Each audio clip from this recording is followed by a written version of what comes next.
Welcome to Ray's Reflection, the Common Man's Bible Study.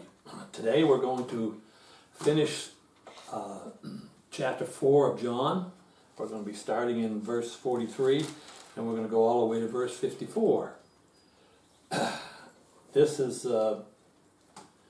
about healing a nobleman or a very wealthy and powerful man's son who was sick. Now, it says this, now after 2 days, he departed from there and went into Galilee. Now you have to remember that the last incident was with the woman at the well and how the men of Samaria came out after she went and testified to them. And then they begged Jesus to stay, and he stayed with them for 2 more days, and he reaped a huge harvest of souls. They accepted him and believed him. And there is no indication anywhere that he performed miracles while he was there. So therefore they believed him to be the Messiah based on his word, on what he said. Now he leaves there and he goes into Galilee. Now we must understand, if you look at Samaria and you move up, he was in Samaria just about right here. Now he's going to go to Galilee. And it says here that he says, for Jesus himself testified that a prophet has no honor in his own country. Now, combine that with verse 45, and it almost seems like a huge contradiction. It says this, then when he was come into Galilee, the Galileans received him, having seen all the things that he did at Jerusalem at the feast, for they also went unto the feast. Now here he goes into Galilee and they welcome him, and yet Jesus says that he has no honor in his own, the prophet has no honor in his own country.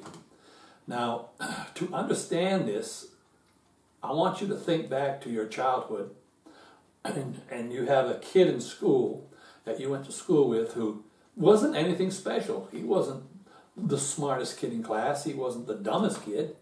He just was there. I mean, he wasn't outstanding. He wasn't anybody. He was just, we figured in life, etc., he would just find a job, etc., and just occupy and until he died. And he left town. This person left town, and 10 or 15 years later, he comes back to town, and he comes back, wow, accomplishing huge things. And you can't believe the things that he accomplished and the status he has in life.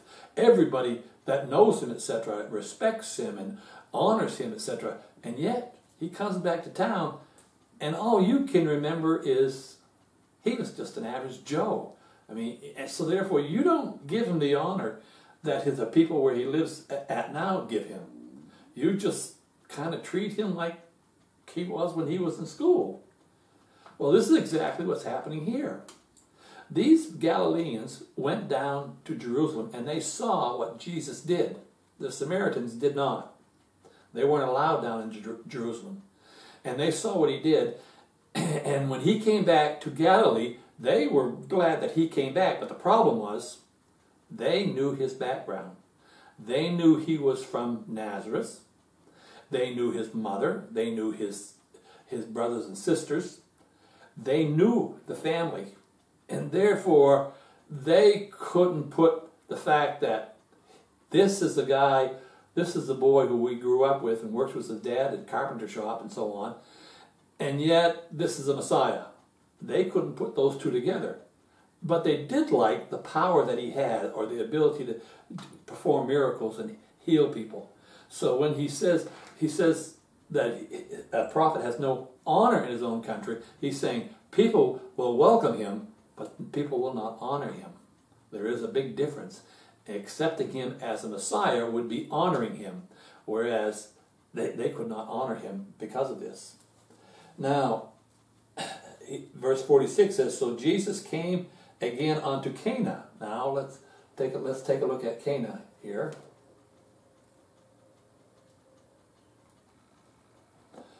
Now, Sychar was where he was at. Now he goes up into Galilee, and now remember, he's from Nazareth. Now he goes back to Cana. Now Cana is where he performed the first miracle. You remember he changed the water into wine in the first miracle, and we will, and it is connected here. Now, where he made the water into wine, and there was a certain nobleman whose son was sick at Capernaum. Now, Capernaum is up here. You can see it's on the northwest part of the Sea of Galilee. Now, you can see the distance. The distance from Capernaum here to Cana is about 20 miles. So when this rich man, or this it says here, this nobleman, you would think the nobleman is literally in the original language like a king's man. He's a member of Herod's political system, and therefore he's a very powerful man, very wealthy man, and very well noted. And yet he hears that Jesus is in the area, and he also knows of what he did in Jerusalem. Now let's understand something. In order for this man to travel from Capernaum to Cana, which is 20 miles, and he might have done this by horseback, certainly by horseback, it would have taken him a full day, at least a full day, maybe more. Now, in order for him to do that, he had to be at the end of his rope. In other words, he had to have exhausted every possibility he had. And now he's going to run to Jesus as sort of a last resort. And it has to be a last resort because he's leaving his sick son who is dying. And parents, the only reason parents would ever leave a sick son who is dying is if there was an opportunity to have him healed. And therefore, this man is going to run to Jesus for help. Now, does he believe that Jesus is the Messiah? I don't think so. There's no indication that he does. Now, when he heard that Jesus was coming from Judea into Galilee, he went to him and besought him that he would come down and heal his son, for he was at the point of death. We have this situation, even today, where people find themselves in sort of like a foxhole, or in a crisis. It might be a financial crisis, it might be a health crisis, it might have been an accident. But whatever it is, they are beyond their ability. They have gone beyond and exhausted all ability to solve the problem themselves. So here are people who aren't saved people, they're not religious people, etc., but they will turn to God and they will ask God to help them. And in the process, some will even promise God all sorts of things if he will answer their prayers. And we see this, we call this a foxhole conversion, but it really isn't a conversion. It's a desperation on their part. Now, does God like people who believe in him? Like, for example, they look at the miracles and they believe Jesus is powerful or he's from God, etc., but they don't believe what he says. There's a difference, and consequently, we have this in today's world. People who usually or generally do operate this way, etc., will soon fade away from God, and in order to come back to God, they need another crisis, and then they come back to God. In other words, it's an insult to God, and the reason it's an insult to God, especially today, is the fact that they are willing to settle for less than he's already done for them. Now think about this. A person, let's say, has a son or a daughter who's dying of cancer, and they've exhausted all possibilities and there's no healing them. So they turn to God, and they promise God that if he will heal their son or their daughter, etc., they will follow him the rest of their lives. Now think about this. God gets his devotion by healing the son. He does not get their devotion by dying for them on the cross. See the problem? In other words, the greatest act that God has done for these individuals is to die on the cross and pay for all their sins, and yet they don't want that. They want something less, such as a healing, such as a miracle. And that is why it doesn't set well with God, that you would do this. If there is a miracle, or there is a sort of thing, it's designed to substantiate what is said so that you believe what is said, or what God says. And there is where faith comes in. And you'll notice that at this point, this man is in a crisis. He's in a crisis. And he's going to God for help. Now, you'll notice he doesn't throw at God his wealth. He doesn't bribe him. He doesn't tell him he'll do all sorts of things for him, or he can be very favorable to have him on his side. He's simply begging for help. That's all he's doing. Then said Jesus unto him, except you see signs and wonders, you will not believe. And this is where the problem comes in. In other words, you won't believe what God says. You won't believe what God has already done. You need a new miracle. And we see this all the time. Because at this point, this man is headed in the right direction. He's headed in the right direction. I say that because a lot of people who come to this crisis will turn around and curse God and blame God.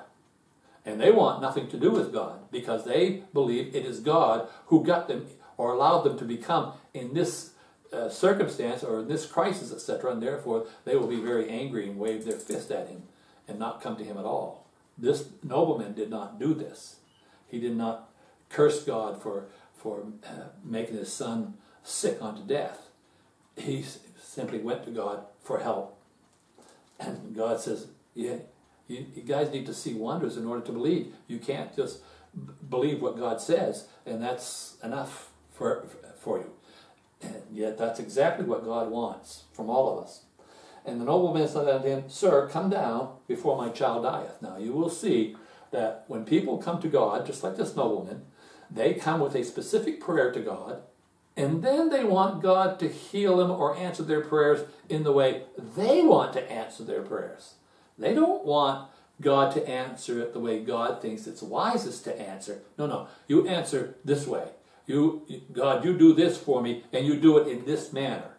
And consequently, that's what he's doing here. He's saying, come down, come with me, and because my son is dying, etc. And Jesus says, go thy way, thy son liveth. In other words, he's not being dismissive here. He's saying, your son's living. He's going to live. Now notice what the man did. And the man believed the word that Jesus had spoken unto him and went his way. There's faith. That is faith. It is young faith.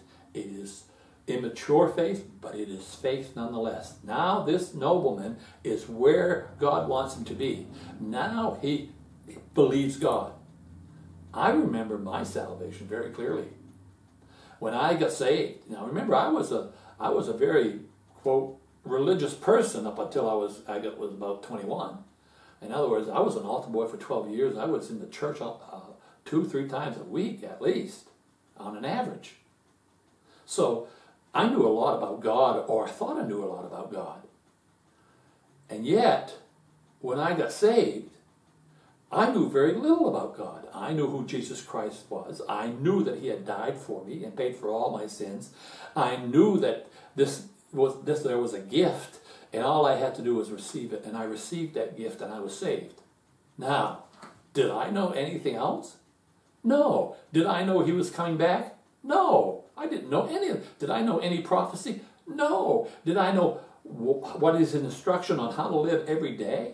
No. I knew very little. In other words, I had an immature faith, but I believed God and I accepted on what he said. This nobleman is no different. He doesn't know much about anything except he knows Jesus, and he believed what Jesus said about his son.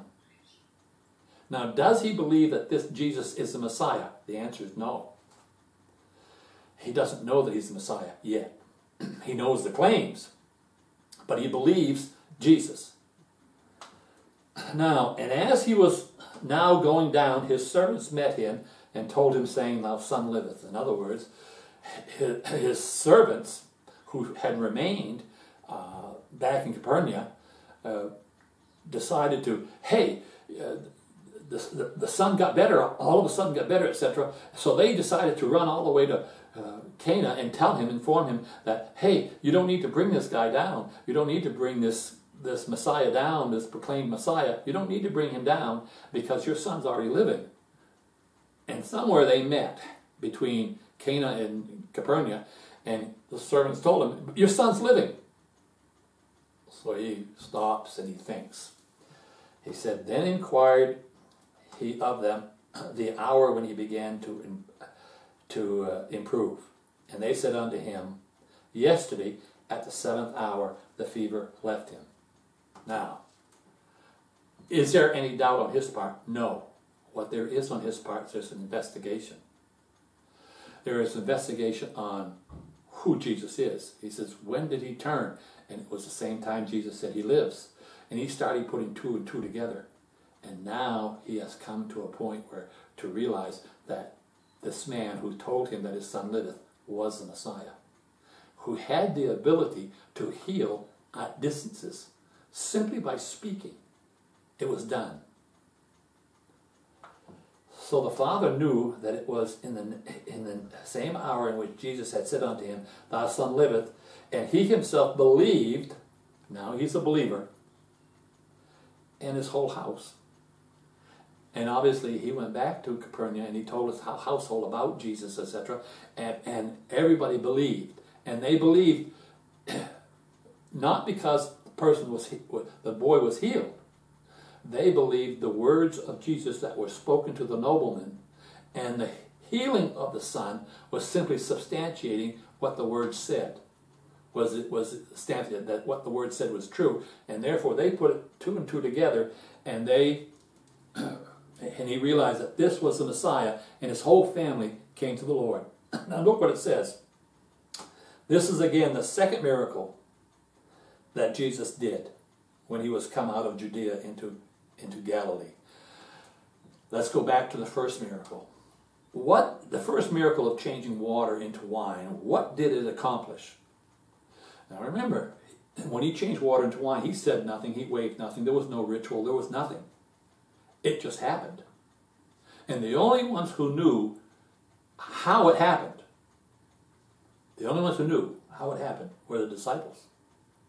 And they believed on him because up to that point, most of them believed on John the Baptist's testimony about him. They believed he was the Messiah because John the Baptist said it. Now when he changes water into wine, now they believe on him because of who he is. In other words, their faith is increased. Here we have the second sign. Here comes a nobleman whose son is sick. Jesus says he's going to live. The man believes what Jesus said and leaves and goes back to see his son. In other words, the man believed. And when he talked to his servants and he examined all the circumstances, what happened to his faith? His faith grew. And not only did it grow, it began to affect others, such as his entire household. Now the same thing happened to me. See, I get saved and I don't know much about the God who saved me. I know enough to be saved. Now I start studying. And as I study, I begin to believe more and more and more, and I get to see who Jesus Christ really is and his grandeur, etc. I have a long way to go to learn all that's in here, but my faith has grown tremendously. And and with that growth also comes experience. I run into times when my faith is literally tested, and God does wonderful things for me, and my faith grows, just like this nobleman's faith grew. And my faith grows, and I think everyone who is a born-again believer and who truly is studying about God and learning who Jesus is, and their faith is, their knowledge of Jesus has grown and grown, and their experience with Jesus matches everything that is said. We begin to see Jesus on a different level. We begin to see Jesus. He is more than a Messiah. He's a king. He's a King of kings. He's the Lord of lords. He's the Word. When he says something, it will happen, and we need to believe it, and we need to trust it, and we are exercised by it, just like this nobleman. And consequently, this is what happens. This is why it is the second miracle or sign miracle that he did, because it increased the faith of a believer. Now, we don't know. We know the Galileans welcomed him because of the miracles that he did. But it is a great contrast to what the Samaritans did. The Samaritans accepted him and believed on him because of what he said. Now the question we have to do is this: do we believe God for what God can do for us? Are we foxhole type believers where when we have a crisis we turn to God, etc., and we hold on to God and we beg God, and God answers our problem, gets us out of our difficulty, and we wane. We go about life and we go back to where we were before, and then when we have another crisis, we run back to God. If we are that way, we have very, very shallow faith, and it's very, very possible that we don't believe God for what he says, but we believe God for what he does. And therefore, by believing God for what he does or what he can do, etc., we are really negating the cross, the thing he did the greatest for us, that which should cause us to follow him at all times, even if he did nothing for us any other time. The very fact that we are going to heaven because of his sacrifice is the greatest thing God has done and will do for us. Now that brings us to the end of chapter 4. Now if you remember back in the introduction, remember when I said in the introduction that we would do the first 4 chapters of John, and we would answer certain questions. Who am I? What do I do? How do I do it? Who is it for? Well, you will see that we have now accomplished and answered those 4 questions. Also in the introduction I said after we get to chapter 4, finish chapter 4, we will then go to the book of Acts. And in the book of Acts we will do the first 7 chapters. And we will begin studying in the book of Acts. Then after we finish the 7 chapters, we will then go back to John here and finish the Gospel of John. In other words, what we're doing basically is we're finding out who Jesus is. We're finding out what he does. Who is it for? And then we're taking that knowledge and we're bringing it into the book of Acts, where it talks about the birth, or introduces the birth of the church. And we talk about who this person is as he works within the church, which brings us to him still working in the church today. So this is what we will do. We will go to the book of Acts next Thursday, and we will do. We'll start in chapter 1. We'll do a little introduction on Luke, and we'll the writer, and we will do chapter 1, etc. I don't know how much we'll get done, but we'll get on chapter 1, and then we'll continue from there until we do 7 chapters. Then we will return to chapter 5 of John. So that's how we'll do it. So if you're studying ahead of me, just read chapter 1 and read at least to the ascension, and then you will have a pretty good idea of what I'm going to be dealing with and what I'm going to be talking with. So this is our last lesson on John for a while. It was a wonderful, wonderful lesson, wonderful to know about God. But know this, that God has a plan for you, and God would like to save you if you're not saved. He'd like you to become a member of his household. So I bid you Godspeed from on Victory's side.